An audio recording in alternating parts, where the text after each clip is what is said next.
A key component of the modern world economy, the chemical industry delivers products and innovations to enhance everyday life. It is also an industry in transformation, where chemical executives and workers are delivering growth and industry-changing advancements while responding to pressures from investors, regulators, and public opinion. Discover how leading companies are approaching these challenges here on The Chemical Show. Join Victoria Meyer, president of Progressio Global and host of The Chemical Show, as she speaks with executives across the industry and learns how they are leading their companies to grow, transform, and push industry boundaries on all frontiers. Here's your host, Victoria Meyer. Hi, I'm Victoria Meyer, host of The Chemical Show. This week, I'm talking with Leopoldo Maguchi. Leo is section manager for ITOCHU Chemicals America here in Houston, where he heads up the commodity resin trading business for ITOCHU.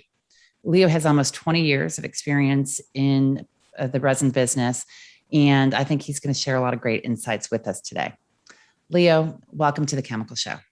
Thank you very much, Victoria. Thank you for inviting. Yeah, delighted to have you here. So why don't you give us a brief introduction to ITOCHU? Great. Yes. ITOCHU is a Japanese trading company founded in 163 years ago. It's in 1858. The company was founded by ITOCHU, Mr. Shube Ito, who started in a very humble textile trading business as a merchant running around Japan in sandals on foot.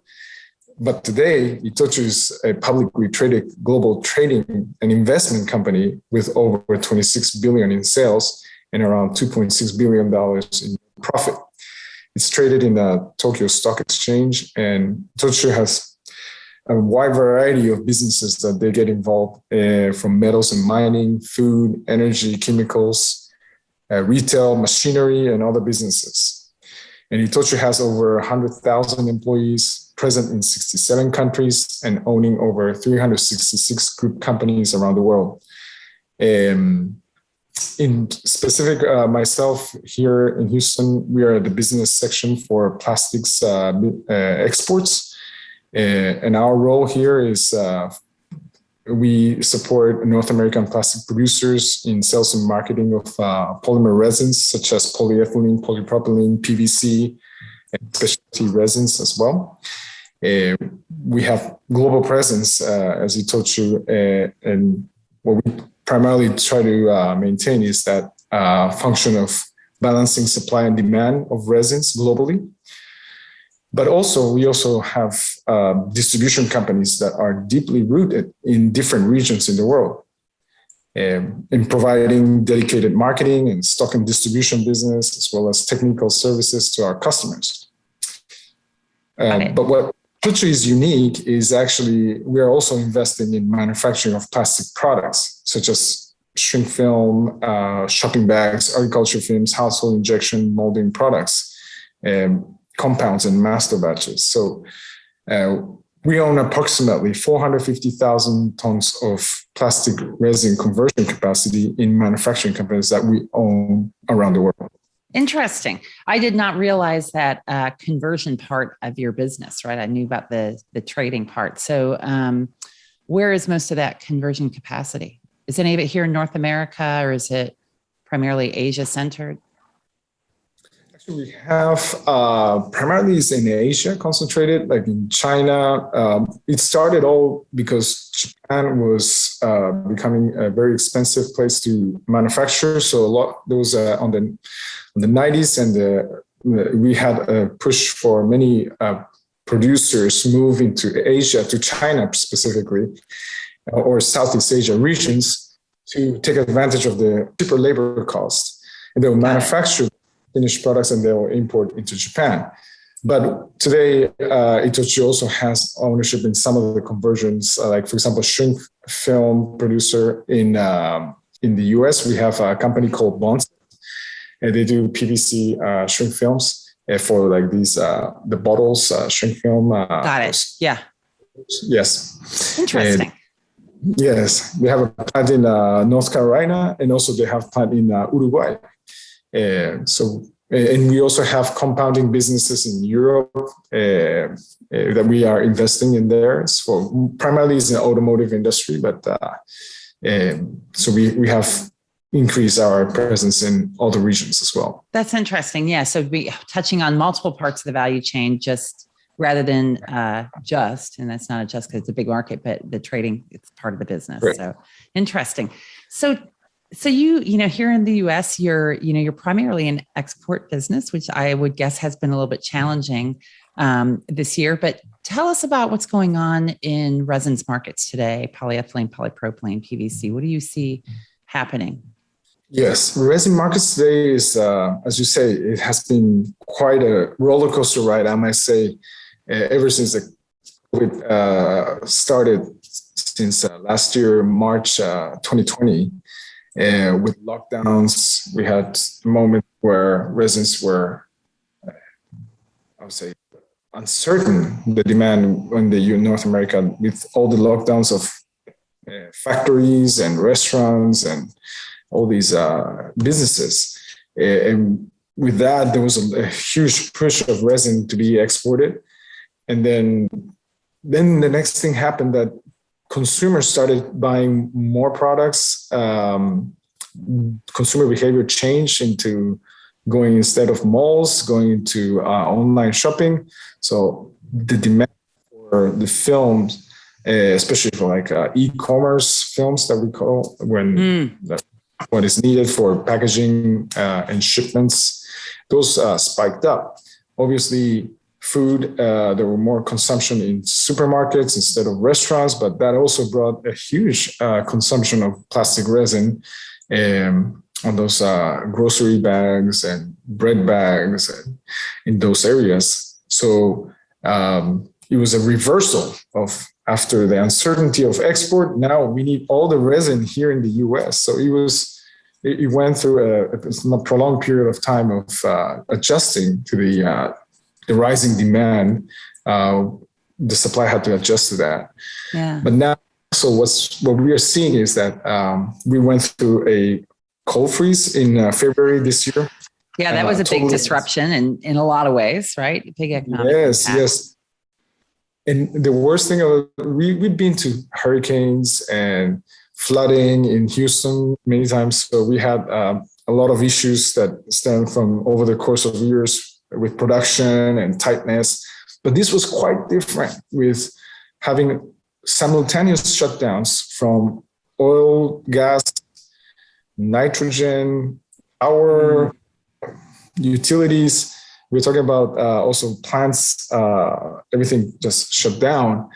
Not only the resin or the monomer, but it's also the additives and the catalyst. So having to start all these units, petrochemical units in the Gulf area simultaneously, it's a challenge, with many bottlenecks, making it difficult to have a smooth takeoff of this production.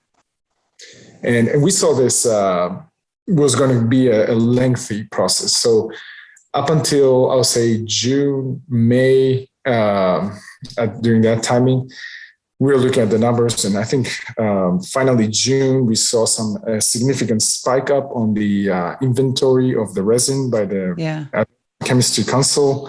So it gives us a little bit of feeling that things are getting normal. However, if you look at the details, there's still some shortage of hexene comonomer, for example. Hexene comonomer is used in HD blow molding manufacturing, as well as production, as well as in the linear low metallocene resins that are hexene based. So that has continued to drag the availability for export in some sense. But by July, August, we started seeing that there's quite an inventory build. Part of it is because there was some production maintenance that was actually plant maintenance that was occurring in August and September, that some producers were building that inventory. But also is the hurricane season. As we found out.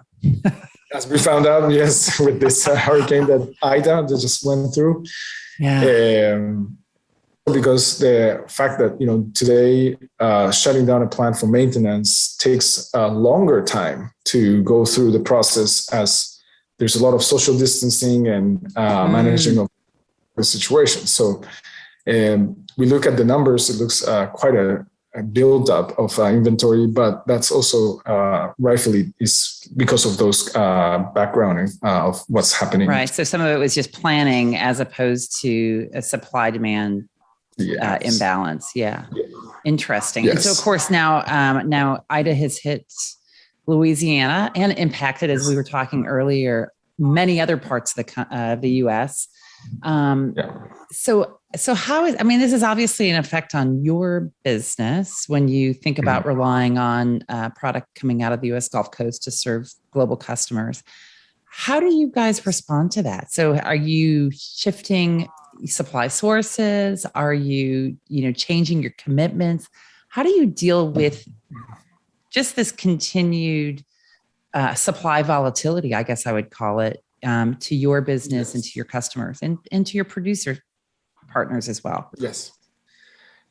From our side, from North America, well, exports is actually one of the last lines, I'll say, of priority-wise. Definitely domestic takes quite a importance priority because of the nearness and the contracts that are in place, and also being the market has a much higher price netback for producers.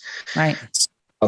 So what happens is when we get cut in this kind of situation for a long period of time, we see a natural effect of bringing materials from other regions. And that's what exactly ITOCHU's company like ITOCHU is good at.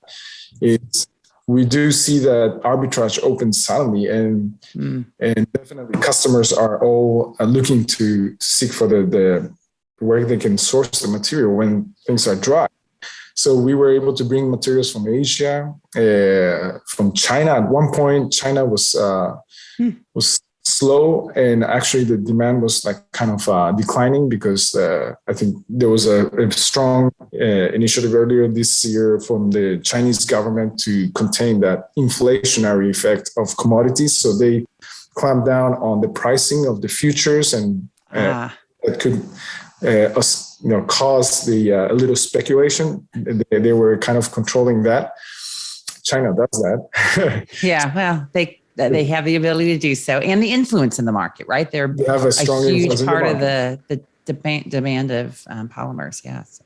Correct. Yes. Yeah. So with that phenomenon, it opened up arbitrage of Chinese product being re-exported. A lot of our cargoes that were once sent from the U.S. that went to China, and there were a lot of cargo that was coming out. Obviously, as ITOCHU, we do not handle necessarily these kind of products that are coming in and out, more driven by producers. So, but we saw competition getting into the market and exporting into Southeast Asia from China, or Southeast Asia from China.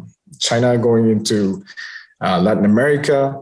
So we are seeing this also impacting the producers' position, because Southeast Asian producers were getting inundated with a lot of Chinese re-export materials. So they had an excess of material. We helped them move into Latin America, which was getting quite tight. Got it. But at the same time, as you know, container market has been really, really strong. Yeah, that was going to be one of my next questions here is, it's perfect. This is a good segue. So how has the logistics challenges impacted this, right? So it's container shortages, dramatic increases in freight costs, right? Yes. How have you guys managed that, or what impact is that having on trade flows in your business? This is probably the hardest thing to do, is because these freight rates, as probably you've read, a lot of these had to do with this pent up demand of the shifting of e-commerce type of business. And a lot of that and spiked up the demand from partly also driven by the stimulus that U.S. government was injecting into the U.S. economy, and the individuals were changing from small houses to big houses. So they had to readjust their lifestyle with furnitures and with all the amenities for their yard to become like a small park for them. So yeah, consumer spending around people's homes and lifestyle has been high. Yeah. Yes. So all these have created this sudden, I like to say that this huge volume of product that is just going through this like a imaginary boa, I would say, that is trying to digest that huge volume going from Asia to USA. And the problem there is that the retailers like Walmart's or Home Depot's, they jumped in straight into getting secure space from the container shipping lines. And chunk of it. And then after that, whatever is left over is what we are seeing, that is the freight was going up from $4,000 per 40-foot container. It spiked up today is $25,000 per 40-foot container. It's one car container. Crazy. So it's not even, you're not going to own it. You just need it for 45 days and then you're going to give it back. But it's equivalent to it. So how can you deal with that kind of cost? There's nothing as a intermediary. All we got to do is just pass on this cost. These kind of economic phenomena, I'll say. Sometimes we call in economics, supply demand graph, that there's a dead weight loss. And dead weight loss is usually equivalent to the tax, right? That if the tax is increased, there's a lot of loss created by that, the dead weight loss. But now I think I should interpret this increased freight rate is the dead weight loss caused by the freight. So you have the supply prices, supplier not able to push up too much price, like you see in case of Asian resin has been depressed in somewhat compared to the US. Right. Because unless you are at that price, you should be able to absorb the price that, the freight cost of $400, $500 per ton, and to be able to successfully sell into like regions like Latin America. So this, or in the US, I might say.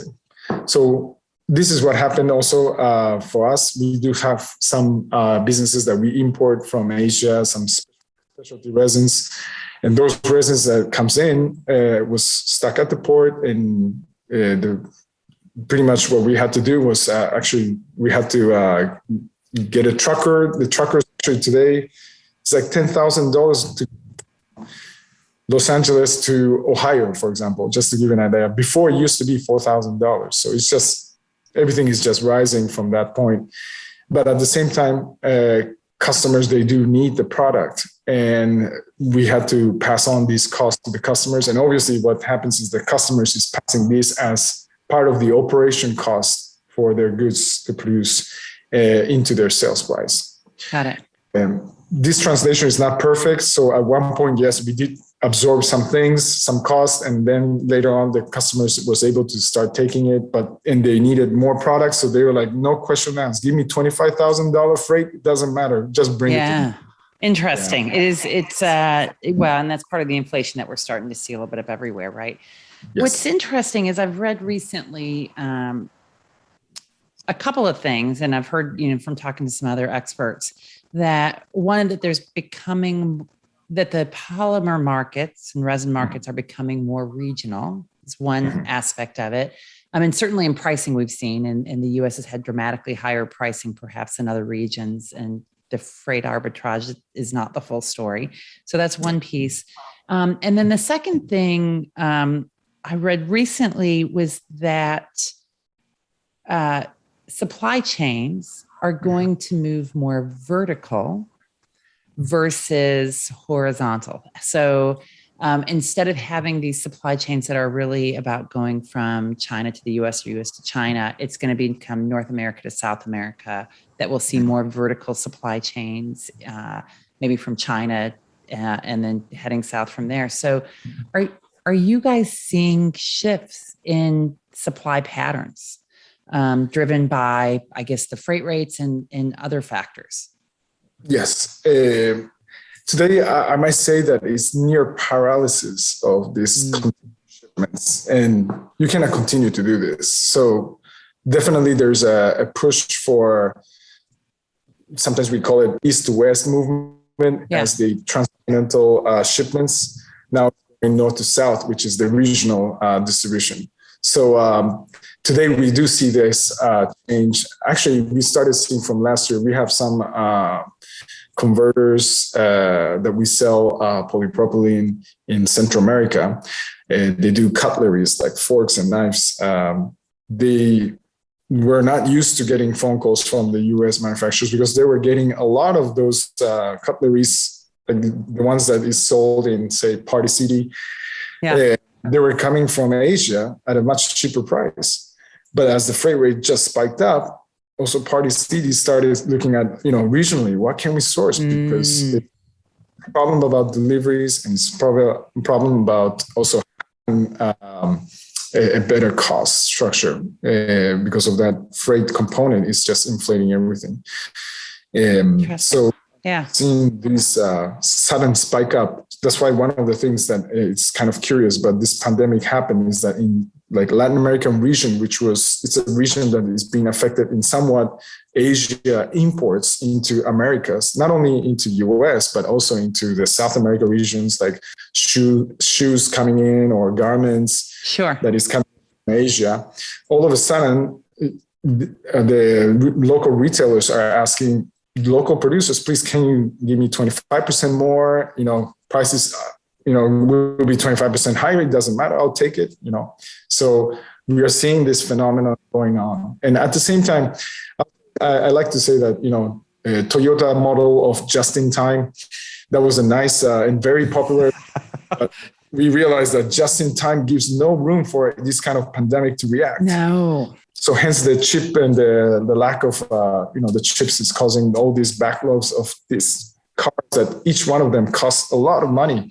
So I think there's a rewrite of what is the optimal inventory and the operational model. And I think this is going to change in terms of not only globalization going to localization, but also just in time moving into critical supply and critical infrastructure, which also plants. One of the things that, you go to any car manufacturing or something, if you have something broken, it's going to take you 8 weeks to get the part. So it's crazy.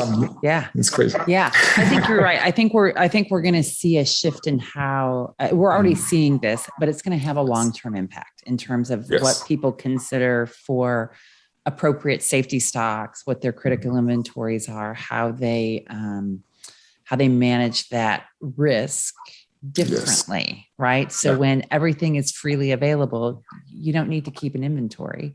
But at the moment things tighten up, and as we've seen, they've tightened up for a very long period of time, far longer than most people anticipated.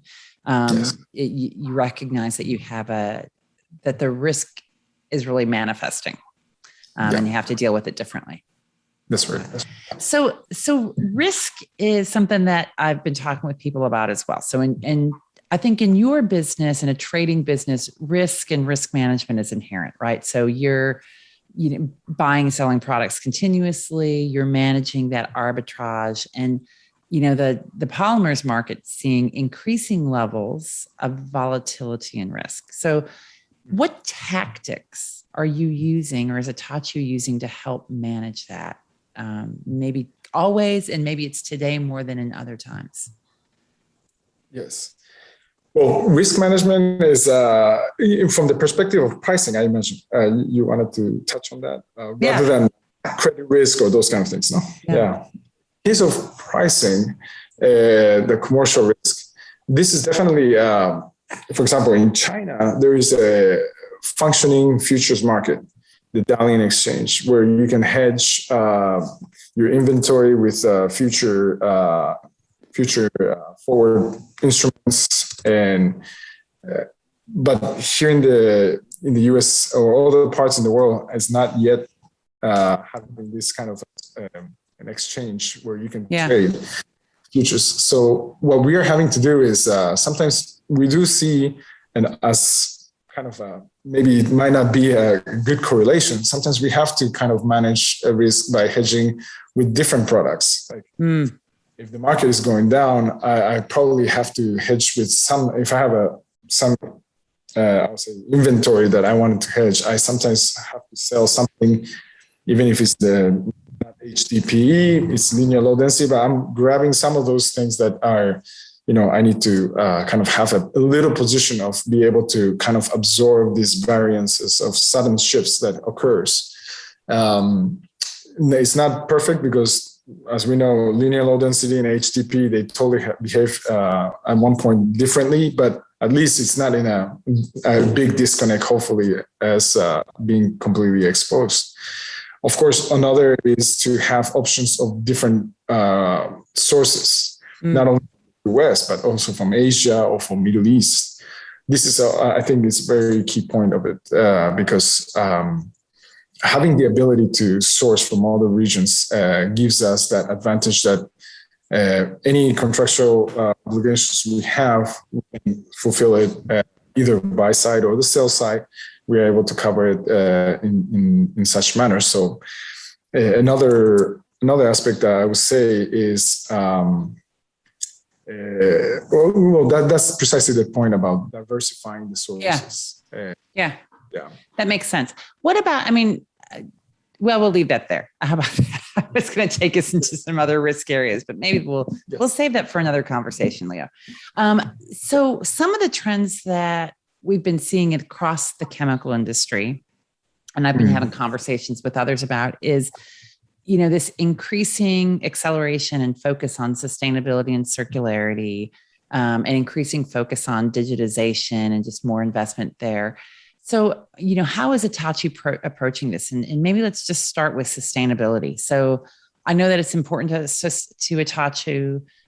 You guys have made have some specific plans I've read about and some activities, but how does sustainability and circularity affect your resins trading in terms of just the business itself, in terms of choices of customers and suppliers? How do you guys approach sustainability in your business? Actually, Victoria, you touched the future. That future is, yes, today, I don't know if it was COVID that brought consciousness to us to see how important it is to stay healthy and to protect our nature. There's a spike up on that sustainability initiatives around the world across different business sectors. So definitely ITOCHU being a global company, an image for a global corporate citizen, I would say, we are definitely under the light to see how we are contributing to this society. And definitely in ITOCHU, there's a strong initiative of going into the sustainability projects. This year we had a new COO, Mr. Ishii, which actually, Victoria, you met Mr. Ishii once, here in Houston. He became the COO, president and COO of ITOCHU Corporation. And his theme is to push that sustainability project within ITOCHU in the company. So in plastic business, our sustainability outlook is we need to participate with our end users, customers, to help them bring that circularity in their business. From these, I would say, convenience stores that, for example, ITOCHU owns a convenience store company called Family Mart in Japan, with 3 store points. They're also in this radar of all their products, wrappers, like say wrapped plastics, the wraps and those things that they consume, cutleries and everything. How do they circulate that? And one of the things that ITOCHU is doing, for example, is to introduce some of the recycled plastic come from the ocean. Our Tokyo office call it the ocean plastics, as maybe a lot of different region does. But that's one of the items. Another item is there is this organization, the ISCC, which regulates the this I would say the mass balance they call, and this is basically what post-consumer recycled products that goes into reproducing finished products. They can carry on the by I think the tonnage, the quantity that is being fed, the post-consumer recycled pellets is fed into the system, and you can pass those credits to whatever finished products that you are making. For example, in this case, we are looking into a lot of those projects that, we hear ExxonMobil announce that they're going to do pyrolysis oil and Shell as well, Chevron Phillips. A lot of those companies have signed up for this pyrolysis technology. And those are great because ISCC allows this ability for even recycled products to have the credit to apply in food, something which never can occur if you do real recycled plastic because it's not right. I mean, the advanced recycling or chemical recycling, as it's called, depending on who you're talking to, does seem to solve a lot of problems, as you say, in terms of just kind of the, I think the hygiene aspects, I would almost say, of recycled materials, right? If it's going through pyrolysis, a lot of the germs, the concerns get burned away, right? So you're back to clean materials. So that's, I think that's really in many ways what the industry is hoping really takes fold, and it needs to, right? That's going to be the fastest and the most effective to consume all of the plastics that get used on a regular basis. Yes, actually, as you know, well aware, being silent in this business is of sustainability is not going to end well, because eventually you'll be kind of pointed in the society. So being proactive is very important. And from that reason is having the resin trading is fine, but at the same time, we always have to piggyback that solution to our customers and to continue to be active in that area. Makes sense. Makes sense. Yeah. Yes. So let's talk about digitization. So how does digitization play out in your business? I know in the early part of the pandemic, there was some statistics that said that, across industries, we achieved, 5 years of advancement in 5 months or less. The chemical industry is not known for being super advanced in many digital aspects. And others, I think there's a lot. But how does that play out in ITOCHU and in your business? Victoria, is the next frontier that is going to shape this, I would say, 3 to 5 years, perhaps. I'm involved in one of those initiatives for digital integration for our company, especially in this plastic business with our team in New York. And we've looked at definitely digitalization. And one of the things that I always kind of gives me goosebumps is the Thomas Siebel's book about digital strategy. He wrote, he says in his title of the book, "Survive and Thrive in the Era of Mass Extinction," right? It's a little scary. It's a little bit scary, but it's true because Amazon, you Google, those companies have thrived, Microsoft, and they're entering into areas that used to be the physical world of not software, but now Amazon is in the physical world of online shopping, logistics, trucks, delivery, food. And you kind of realize as a trading company, it feels like there's a new entrant in our territory. Yeah. Are resins next for Amazon, right? If they want to fully integrate the value chains, is that a choice? Correct. Yes. Yeah. Yes. And they're incorporating AI to find out this, say, customer sentiment through social media or through web reviews. And they're always seeking that forefront of what ticks the people to buy or not buy. This is something that is, we cannot stay silent. Actually, in one of the courses that I'm taking, they call it, if you do not implement some form of machine learning or AI into your business, you're going to become a legacy company. Sooner or later, you're going to fall into that trap of being extinct eventually. So in our company, we are looking into digitalization of operations, supply chains also. We are starting from there as we are trying to reduce the cost, as we call it in that the MBA typical, the Michael Porter's that strategy, looking at local strategy, right? Right. This from that perspective, every single aspect that you can kind of control costs, especially those standardized operations, certain customer requests for like technical data sheets or some documents have to be made by humans.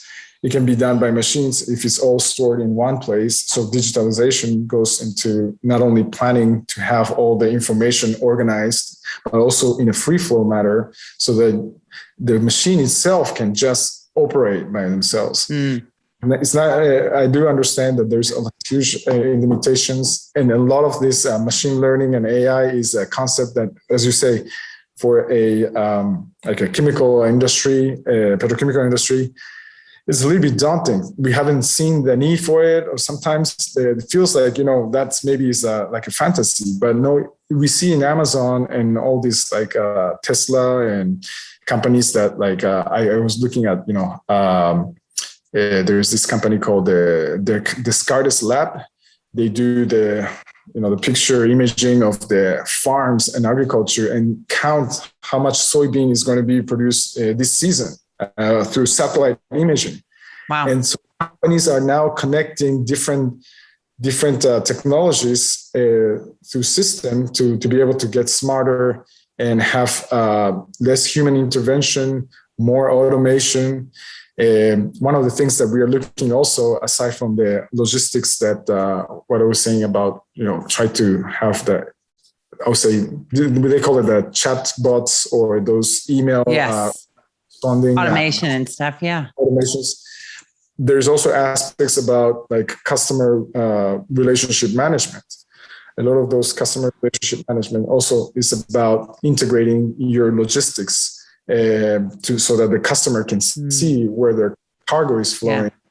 So we are collaborating together with a shipping company to try to get this their updates of the shipping schedules and the routing, any of those information to be on a platform where customers can quickly see and to be able to instantaneously get that information.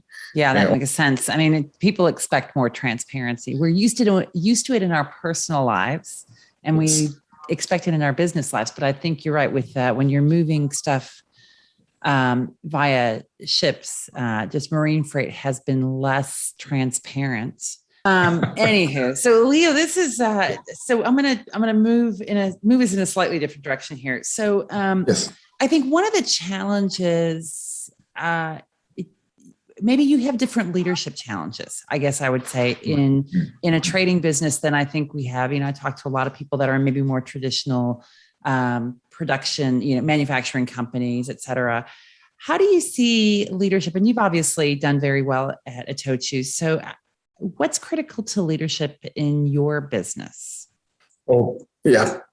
I think, first of all, leadership is about, first of all, humility. I think that has a lot to do with, there's no cookie cutter answer. Maybe whatever you think and you have control is it's probably just it's good to have some background, but at the same time, you need to be able to be agile to react to different scenarios. We've seen this in this pandemic, this roller coaster ride, that every model of business that we have kind of learned from previous history has totally thrown out of the window, and we have to grasp in a different manner how to manage these logistics issue with these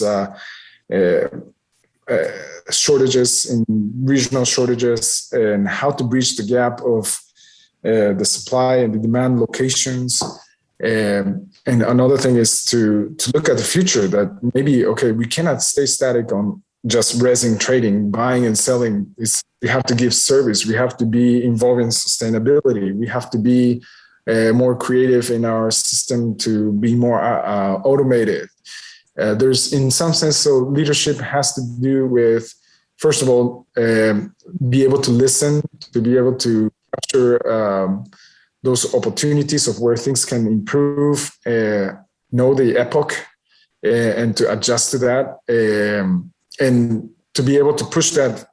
Once you have the formulation, obviously you need to build that support team, people that, from your colleagues as well as your upper management, and maybe even your definitely from your colleagues working with you.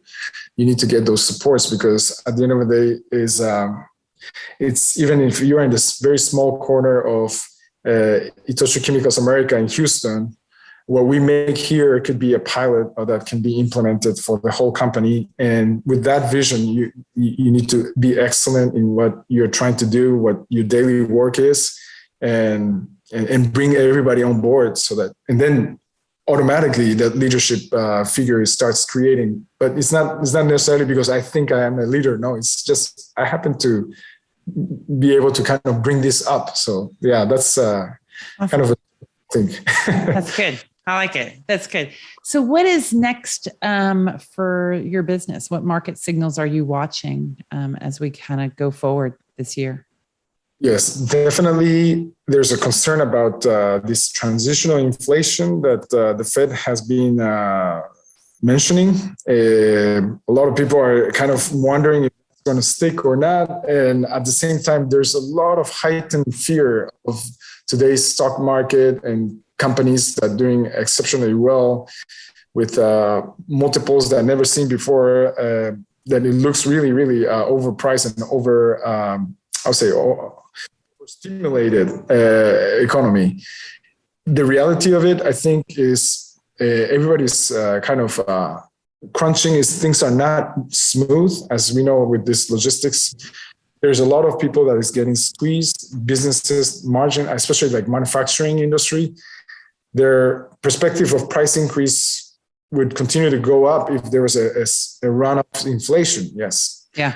But now that there's a concern that it's going to be tapered, it's going to be cooled down. People are going to start normalizing their budgets of buying things. They're going to start kind of disciplining themselves. When that comes to perspective, they see the light at the end of the tunnel of this, I'll say, musical chair. Yeah. It's going to eventually stop. And in the meantime, yes, feedstocks are going up. Resin continues to creep up. As we've seen, the resin prices continues to announce 5 cents increase every month. And this is giving a lot of pressure in the margins of the companies. So far, first half of the year, a lot of manufacturers, the financials look great. Part of that, I think, is the inventory carryover that they were able to manage to boost their margins. Sure. But now looking at the moment where things are going to start curving. So yes, definitely inflation, when the Fed is going to change that interest rates to, kind of increase, that's going to have a very strong impact in the stock market and confidence, therefore, on the overall economic. Yeah. So it's kind of your leading indicator that you guys are really watching right now to see how the demand and markets play out. Yes. It sounds like. Good. Honestly, I think how can you control this container situation is demand has to stop. Demand will stop the moment we start being more realistic. I think we are still a little bit too exuberant in the on this purchasing spree that, but I think it's getting closer. Yeah. Yes. I've heard that some other markets prices are starting to moderate, right? So I've heard, lumber, for instance, was extremely high earlier this year, and I've heard that that's starting to moderate. And of course, a lot of that is U.S., but a lot of it's also, I think there's imports, but in different lumber products. But it's moving in different containers, maybe not via ocean, but certainly domestically. So I think we're starting to see this in some other commodities, that there's some moderation. Yes. But you're right. It's things have to settle to a certain degree, and then that'll help sort out the freight issues and the container issues. Iron price just dropped 40% in 1 month. Wow. And that's a lot of that had to do with the China trying to go toward the net zero policy. Yeah. They say, but at the same time, it's a huge drop on, as you say, commodities are in many fronts starting to correct, and even housing, I think, is of course it's a very still strong housing market, but also it feels there's a little bit of a kind of there's been some adjustments about the housing start numbers we see, and we see the pricing is kind of stabilized a little bit on the high side. Yeah.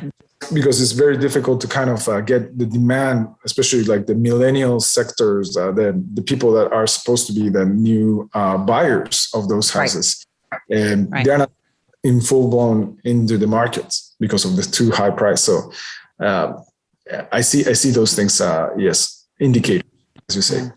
Yeah, interesting. So we will see where the year plays out and how it goes forward. So anyway, Leo, it has been really great talking with you today. I appreciate you taking the time and joining us on the Chemical Show. Thank you. Thank you very much. Yes, Victoria. And awesome. And good luck for everybody. Yeah, awesome. Well, thanks. And thanks everyone for listening to this week's podcast, and stay tuned for more. We've come to the end of today's podcast. We hope you enjoyed your time with us and want to learn more. Simply visit thechemicalshow.com for additional information and helpful resources.